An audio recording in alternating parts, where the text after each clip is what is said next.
কত জায়গায় দিলাম আমি, এইগুলো রাখবো কোথায়? এই যে অনেক ধরনের শুকো মাছ রয়েছে, ওখানে রয়েছে তেল চাপটি, চিংড়ি কিনলাম অনেকটা। কে কোনটা ভালোবাসো বলো।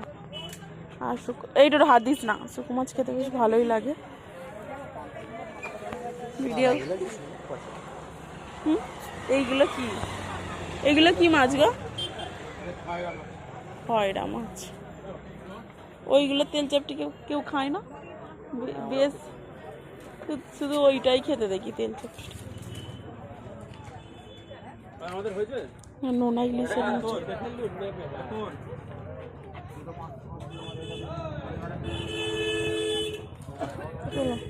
ওটা হাত দিস নি।